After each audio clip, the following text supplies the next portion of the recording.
Hello everyone, welcome to our channel Exploring Civil World. Let's learn what is the time for removal of the shuttering. As you can see, for columns, walls and vertical formworks, the shuttering time is 16 to 24 hours. For the slab soffit, it's 3 days. That is, after removal of this shuttering, the props has to be refixed. And for the beam, it is 7 days, and again the props have to be refixed after the removal of the shuttering. For the spanning 4 meter, 4.5 meter, it's 7 days, and spanning 4.5 meter, any more than 4.5 meter, it's 14 days. And for the arches spanning up to 6 meter, it's 14 days, and arches spanning over 6 meter and more than 6 meter is 21 days. Let's see now what is spacer bar. As you can see over here, when there are two vertical longitudinal reinforcement in a beam, we to let the concrete pass through it, we provide a spacer bar at 1 meter or 1.2 meters center to center distance. These bars, as you can see over here, this is called as spacer bars.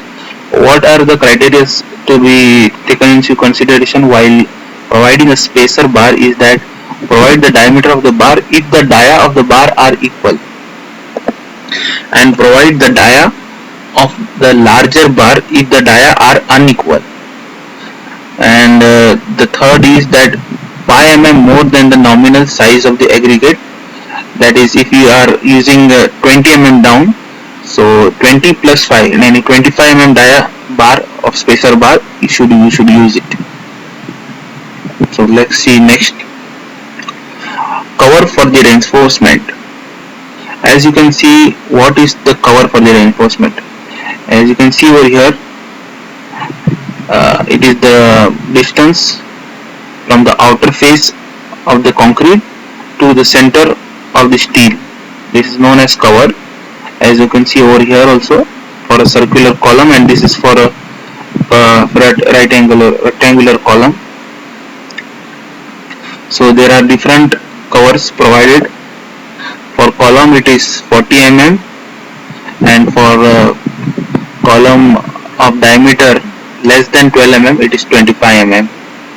For beam it is 25 mm. For slab it is 15 mm or not less than the diameter of the bar. So any minimum, these are the minimum requirements.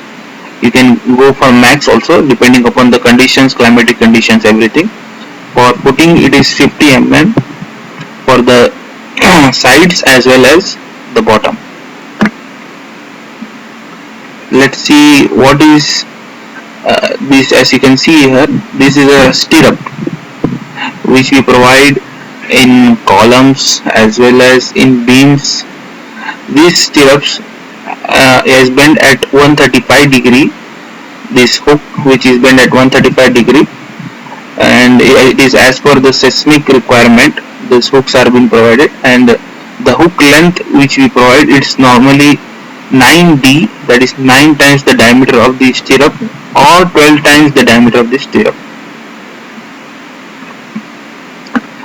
Let's see how to calculate the quantity of concrete. Let's assume we need 1 meter cube of concrete. That is a proportion of 1:2:4, that is M15. The characteristic strength is 15 Newton per mm square. So how to calculate the quantity of cement, sand and aggregate? As you can see over here, for 1 meter cube, it is a it is a wet quantity.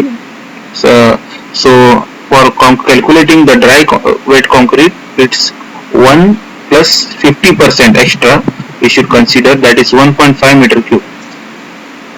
So now for 1.5 meter cube divided by the proportion 1 plus 2 plus 4, it's 0.214 meter cube. As we know, for 1 meter cube we require 30 bags of cement. That is density of cement divided by per bag weight, that is 50 kg. It's so 30 bags we require. So cement quantity, as you know, we have the quantity for 1 meter cube. 1 meter cube into multiply by cement, number of bags of cement for 1 cubic meter, it's 30, so it is 6.42 bags.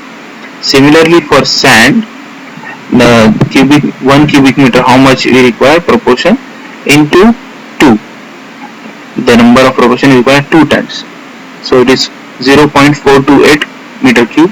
Similarly for aggregate, it is 4 times.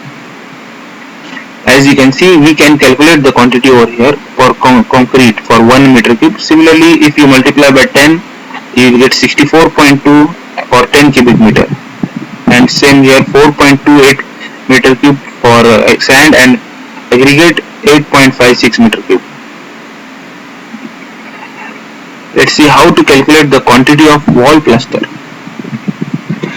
Here the wall plaster is considered 1:4 proportion, the cement mortar of 12 mm thick for 100 square meter. So the quantity is 100 into the thickness, that is 12 mm, divided by 1000. Then it is here we are converting this mm to meter. So this total, the volume is 1.2 meter cube. So we have to consider the bulking of sand into effect, that is 30 to 35%. We consider the bulking effect, and it comes to around 0.36 meter cube. Also we consider the wastage of sand, that is 20%, that is 0.312 meter cube of this, and the total quantity becomes 1.872 meter cube. So this is the total wet quantity which we require for the plaster. So this divided by proportion, we are using 1:4, so it comes to 0.374 meter cube. So cement quantity which we require is, as you know, for 1 meter cube we require 30 bags. So 0.34 into 30, that is 10.77 bags we require for 100 meter square. 100 meter square. And sand we require 0.374 into 4, that is 4 times, so that is 1.496 meter cube. Now let's see construction joints for footing. So here you can see an isolated footing, and where the laborers are working. When the laborers are working, and sometimes we have to stop the work over here. So how this joint has to be provided? These are known as construction joints.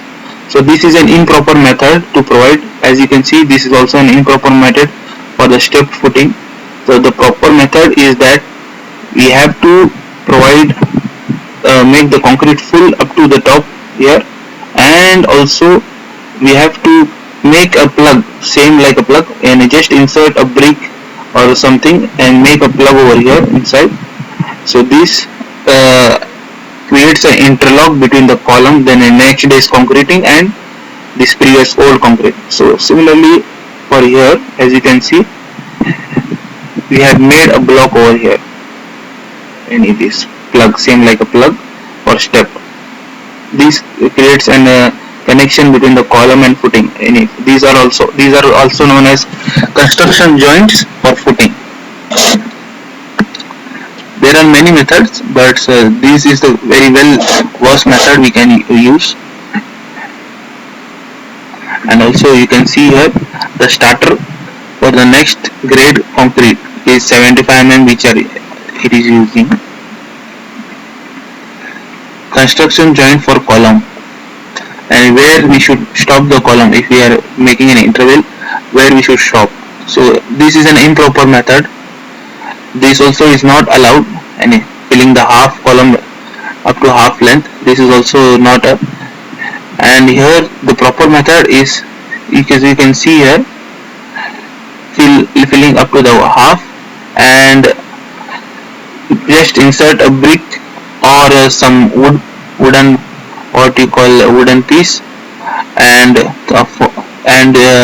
insert up to a depth of 75 centimeters, that is 75 centimeters, and it can remove it just when it is getting hardened. So when the next day concrete will be done, this and the old and the new structure will get a connection. So just we have to provide the same way as you seen before in the footing. So for slab, where we should make the construction joint. Here you can see the construction joint should this is an improper method of construction joint. It should not be provided at the end near the beam or just before the beam or at the face of the beam. This is all three methods are improper and wrong method technique for providing construction joint in a slab. The proper method for providing construction joint in a slab is providing 1/4 from the span, 1/4 into the length of the span. So here we have to provide, and it should be cut around 45 degree, this slab. Let's see the next for construction joints for beam. As you can see over here, where and the proper method, which is the improper and the proper method to provide construction joint. And here you can see this method is an improper method, anywhere the column has to be erected and the construction work has been stopped over here. This is an improper method. You should not follow this technique. This technique, that is filling up to the beam and 1/4 of the span and stop the work at a 45 degree angle.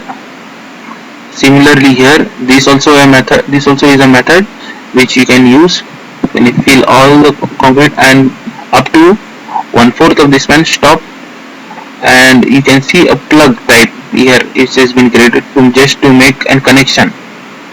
Here it is inclined and here it is a plug type. Here also you can see you can stop the work just at the top of the face of the column. Here also you can see the direction of the concrete, just it is filled here and it has been stopped. So you can use these methods for concreting. Lapping of continuous beam, and where is the proper position for making a lap in a continuous beam. This is very improper and technique for providing a lap. This should not be used, as you can see here, and the lap is provided at the mid span for the bottom, and at the top it is provided at the column or at the beam. So this is an incorrect method, as the proper method is never you should provide a lap in between two columns in the mid span. It should always be provided in the column or in the beam junction. Here, never provide in the bottom reinforcement, and at the top reinforcement always you should provide at the top of the mid span, because there is no tension, and here also there is no tension. Where the no tension occurs, there we should provide the lap for the beam. Thank you very much. Please subscribe my channel Exploring Civil World, and don't forget to press the bell icon for new updates.